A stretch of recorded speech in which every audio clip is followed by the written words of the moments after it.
Taoiseach. The tremendous sacrifice of the Irish people over the past few months has meant that we as a nation have made great progress in flattening the curve. Again, I would like to pay a tribute to the frontline staff who have done Trojan work over the past few months dealing with the COVID-19 pandemic. These people put their own lives at risk to care for the sick and to get us where we are today. Unfortunately, some frontline staff lost their lives, and I would like to offer my condolences to their families and to the families of all those who have lost a loved one due to the coronavirus. And I would like to congratulate you, Taoiseach, and your government and all who have played a part in flattening the curve over the past few months. Taoiseach, I have a number of issues I would like to raise with you today.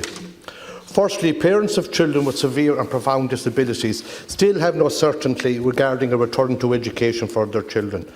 These children who thrive and progress in the school environment have now been at home for 13 weeks.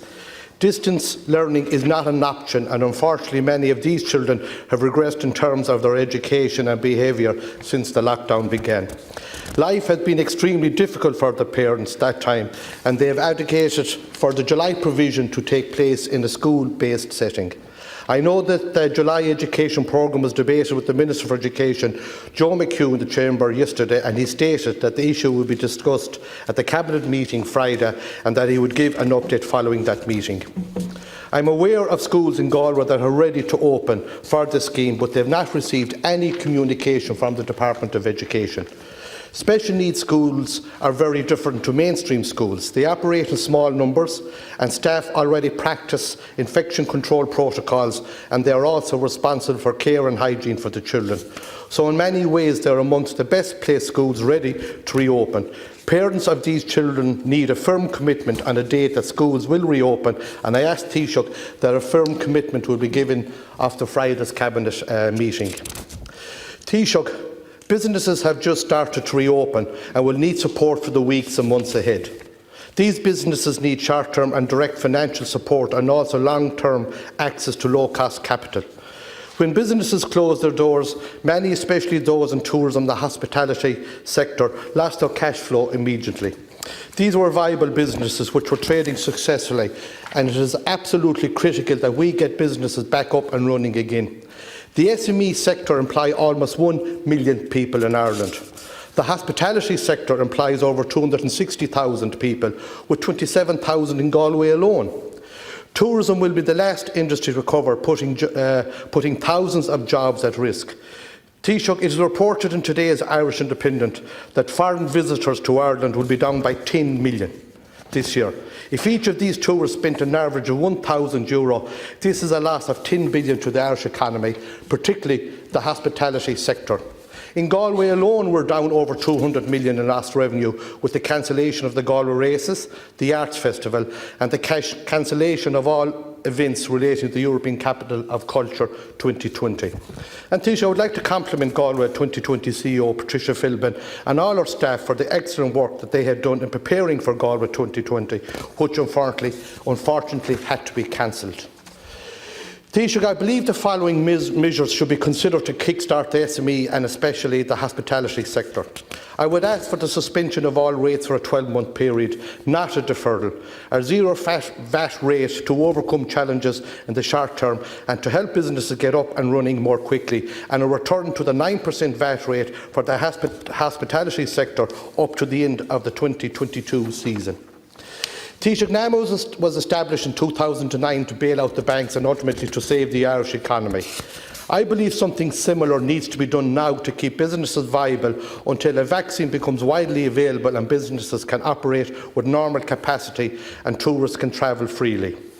Irish businesses and the Irish taxpayer bailed out banks at a cost of more than €100 billion, and it's now time for the SME and hospitality sector to be supported to get our economy back on track. If these businesses cannot reopen due to cash flow problems, many thousands of people will be out of work in the long term. Also, Taoiseach, in relation to the hotel and tourism industry, the timing of the lockdown in the middle of March coincided with the start of the tourism season, meaning that many of the regular summer staff were not on the payroll on the 29th of February and hence they could not avail of the wage subsidy scheme. I would ask that this situation be examined to see what support or grant scheme can be put in place to help seasonal business to rehire their staff. Taoiseach, another huge issue, and it was raised here already, for the hospitality sector is the 2-metre social distancing rule. According to all media reports, if this rule is left in place, 84,000 fewer jobs will be filled in the hospitality sector. It will have a devastating impact on many businesses which will not be able to open.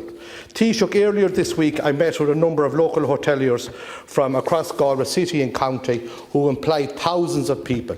The 2-metre social distancing rule was one of the biggest issues of concern.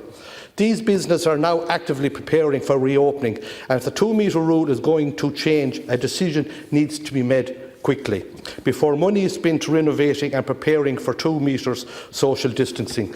These businesses don't have the cash flow to change the premises around again if social distancing is reduced from 2 metres to 1 metre in a couple of weeks' time.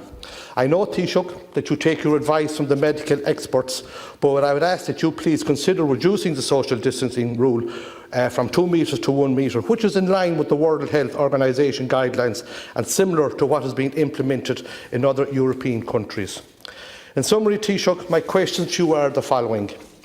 After Friday's Cabinet meeting, will a firm commitment be given on a reopening date for special schools so that they can operate the July provision programme in a school-based setting for children with severe and profound disabilities?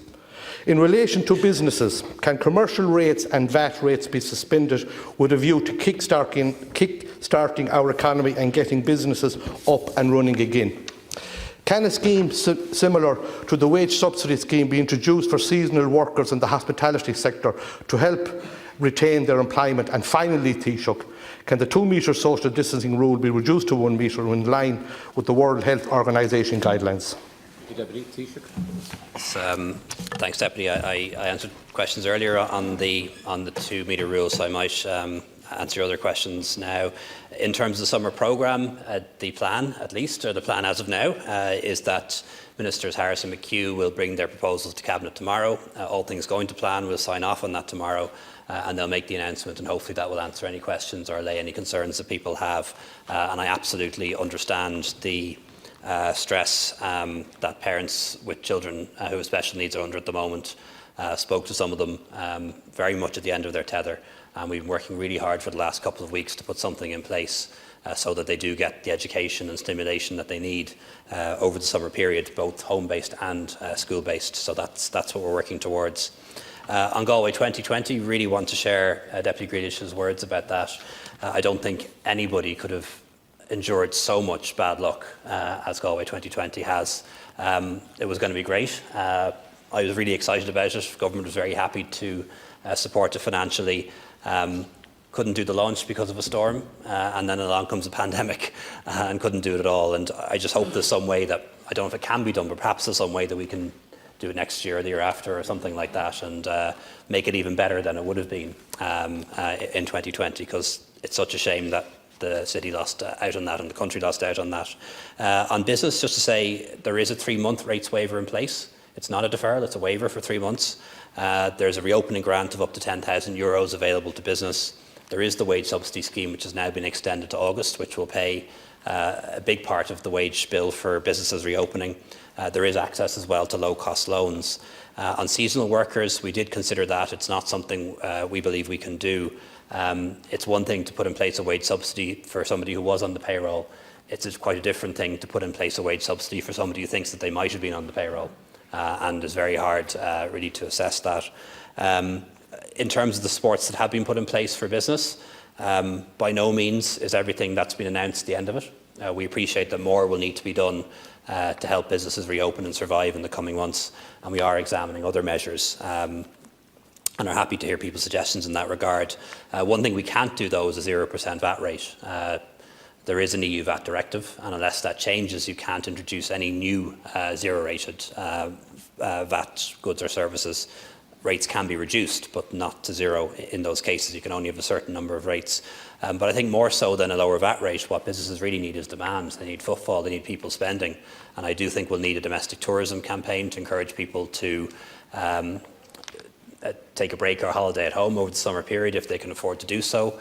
Also to encourage people to spend in local shops and shops again.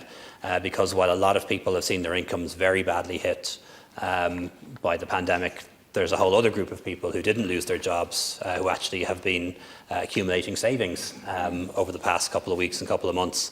And the best thing they can do when the economy reopens is to spend money in the economy, and they should be encouraged to do so, because in doing so, other people will then be able to get back to work. So I'd hate to see what happened during the last recession happen again, where people who maybe did have a bit of money are almost afraid to spend it.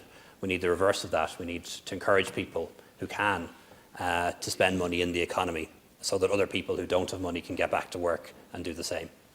Okay.